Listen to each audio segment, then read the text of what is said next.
Welcome back to The Last Ranger. Today I'm going to be reviewing the Quiet Carry. I carried it all last week, and funny enough I've been carrying it this week too, but that's about to end because I have 3 other knives that I'm carrying this week. So I need to focus in on these 3. And so the Quiet Carry features like a weight of 2.2 ounces, and 2.2 ounces is very light. It's the blade to handle ratio is excellent. You can see it's just, they could have maybe added of a 16th of an inch more, but it's excellent. You could see the blade is perfectly centered from the factory. This the blade features a Sheepsfoot design. I think it's a Sheepsfoot, and it's a flat grind. It's got a cool looking swedge. It's probably a modified Sheepsfoot. I don't know. I seem to think I read that somewhere. And there's jimping only on the flipper tab. I mean, the blade's so thin, and I really don't know how thin it is. I didn't measure, but it's so thin I can't see it. There's no jimping needed because it's a gentleman's carry. So, and you got a real tiny itty bitty flipper tab, so it's just enough to flip it out, and it's good. It's good action. The flipper tab is very nice. You don't even have to flick the wrist or anything. Sometimes I flick the wrist when I don't know I'm flicking the wrist, but you don't normally need to do that. And it has an excellent detent. This probably has a high detent. The lockup, I had a hard time deciding. The lockup, I think it's 55% to 60% lockup, because it's really good. I mean, I don't really want 100% lockup, but the 60% lockup is pretty nice. There's branding on both sides. You need to clean the smudges off. This blade smudges easily. It says Quiet Carry on the presentation side, and then drop past their logo on the other side, and LMAX steel. It's really nice. I mean, you couldn't get a lot of the stuff on there because the blade's so small, but I appreciate the design. It's the branding being very small and tasteful. All the screws, what screws they are, the pivot and the lock bar, the steel insert, and the clip screw is all countersunk. I mean, there's only the pivot and the one screw holding this knife together. The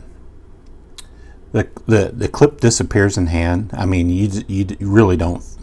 The clip is kind of small, and there's no sharp edges on it, but you don't feel the clip at all. I don't. There's no lanyard option, and I don't think there needs to be a lanyard option. I heard one reviewer say this was a lanyard option, but it really isn't, because you got to get access to the screw. I don't consider this a lanyard option, this circle in the clip. I think Nick Shabazz said that. I think he's full of baloney. I don't think this meant to be a lanyard, but maybe I'm wrong. So let's moving on to handle materials. It features what is it? 6AL4AV titanium, and I just say titanium normally. It features titanium on both sides, but the presentation side it looks excellent because it has a knurling pattern.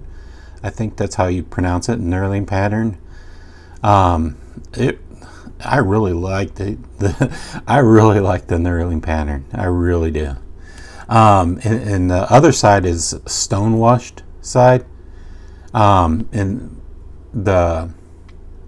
this knurling pattern, it has a grippy like texture. You know, it's just it's pretty. It's really nice in the hand. And I think this knurling pattern is a drop.com exclusive. I mean, it's a 4-finger grip for me. You can see. I can get. I mean, when I grip it it's like a middle of the 4th finger, but it's still a 4-finger grip for me.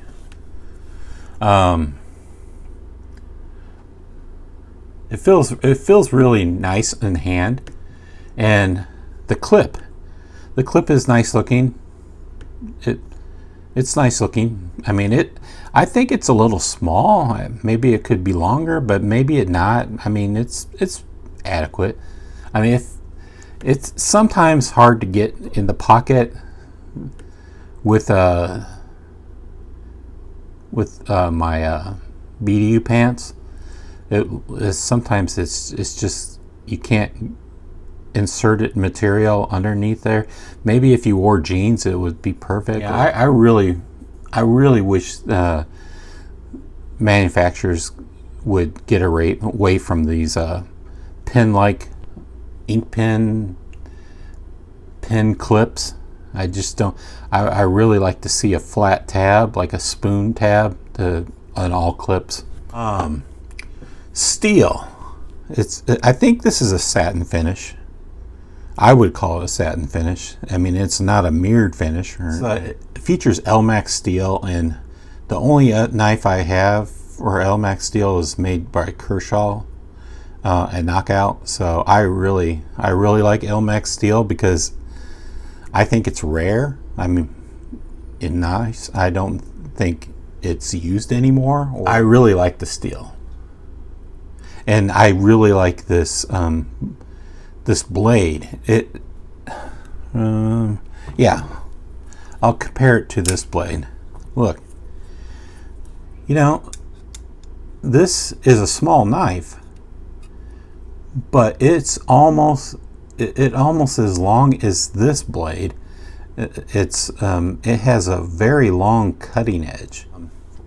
It's extremely sharp from the factory. Trust me, it's extremely sharp. I'm not going to cut any paper, but the flipper works flawlessly. When you are opening it, you just have to barely give it enough, or it's just enough exposed flipper to open it, and you just give it like a slight push, and it opens every time. I mean, I've failed it like maybe a couple times. Yeah, I don't think I'm giving. I usually give a slight flip. That's automatic, you know.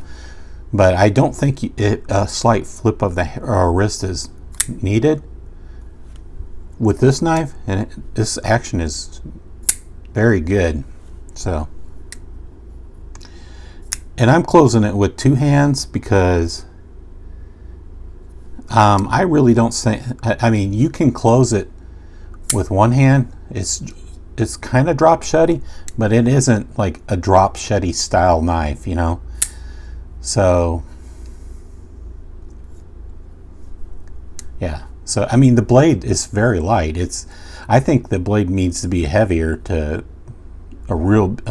be a drop shutty knife. So the ergos, it's a solid build. The ergos is fine, you know. I mean, fine for a gentleman's carry style knife.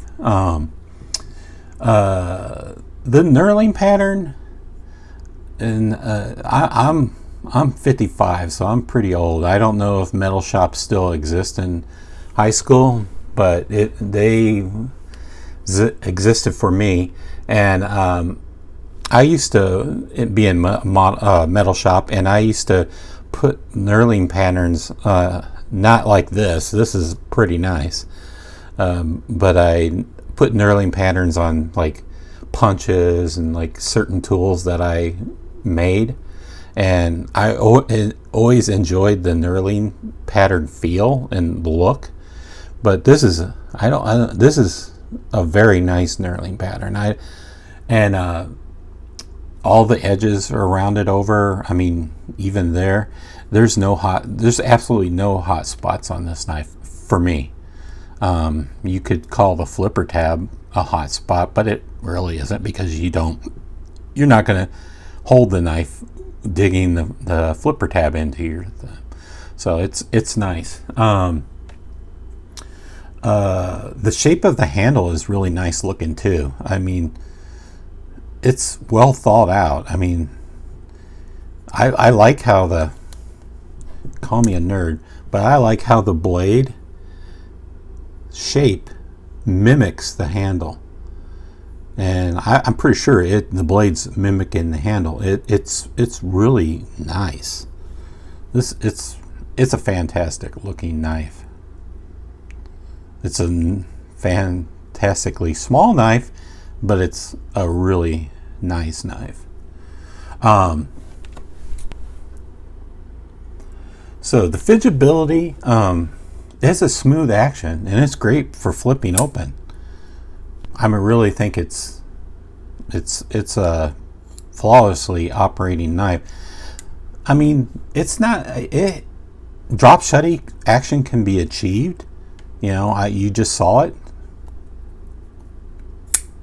But I wouldn't particularly say it's a drop shutty knife. I don't think anybody using it will drop shutty this knife, and they'll probably just cut open a letter, and then just close the knife and put it away with two hands. I mean, they won't get into all the perks of a bigger knife. It's fun to open, but I wouldn't call it a fidget friendly knife. I mean, it's a good, smooth, clean action, but it's not you don't have to. There's nothing making you want to fidget with this, I don't think.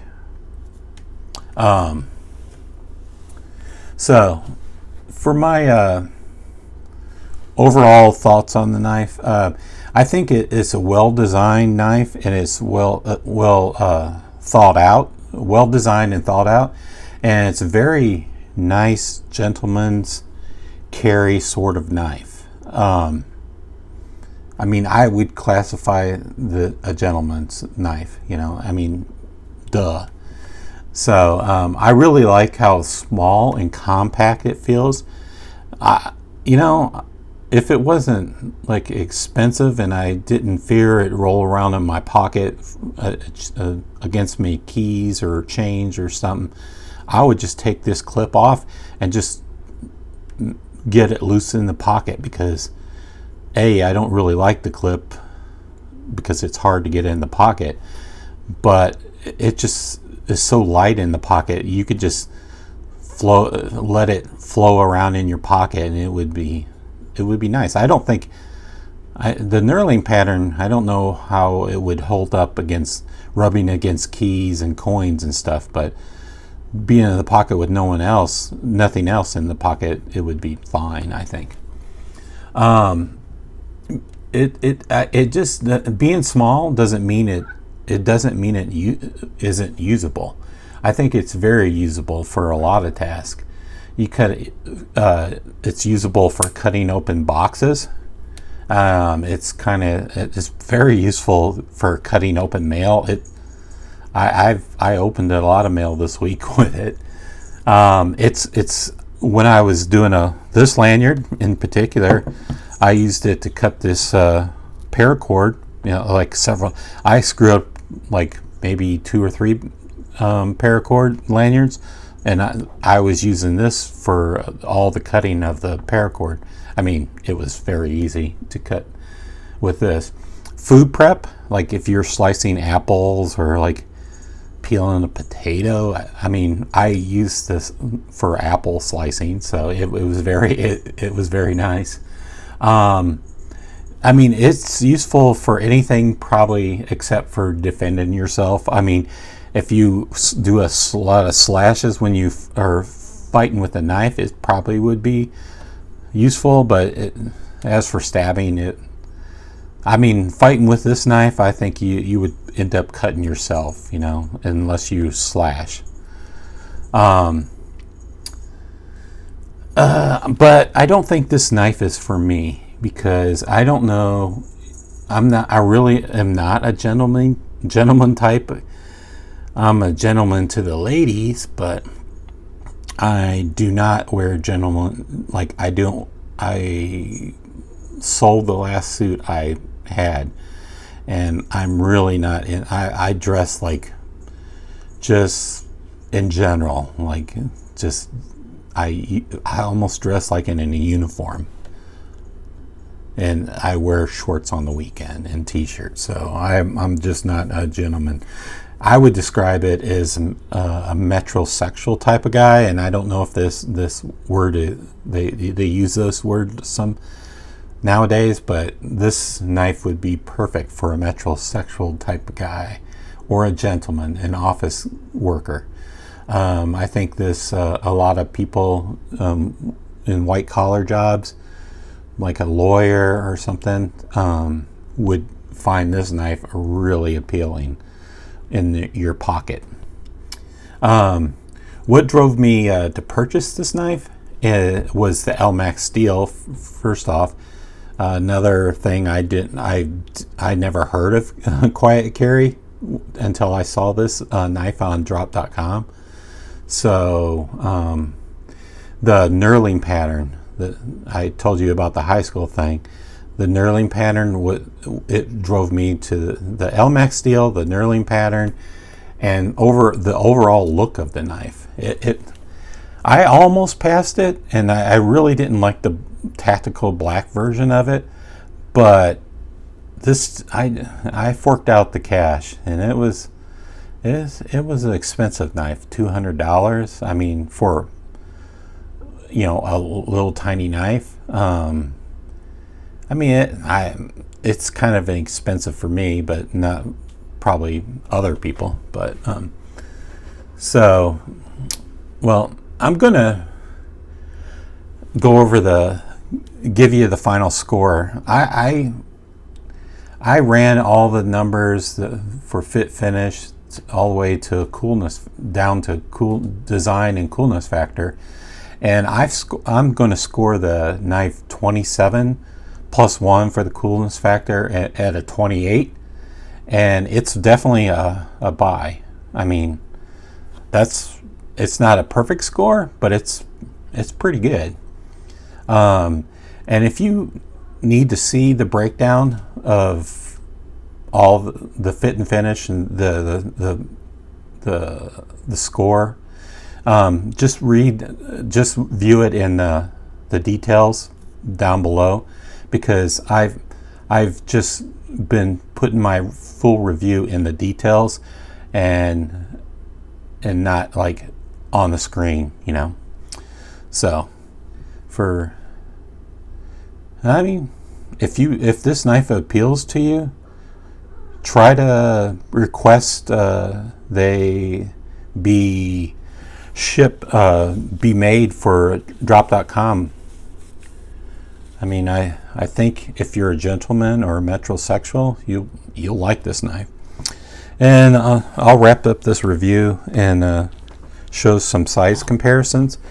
Again, I'm carrying this. I'm using, except for the CEO, I'm carrying 3 knives, and I'll compare it to the size of this 3 knives. So, So this is the Kershaw. I'm drawing a blank on the name, Sagwine or something. And this is the Vox Suru by Fox Knives. So you can see the size, how the size compares to those. And then another knife, a new knife.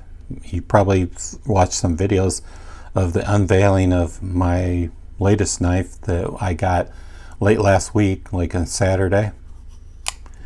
It's the nail nick version of / fuller version of the Sidus. And this is how it compares to like a big knife.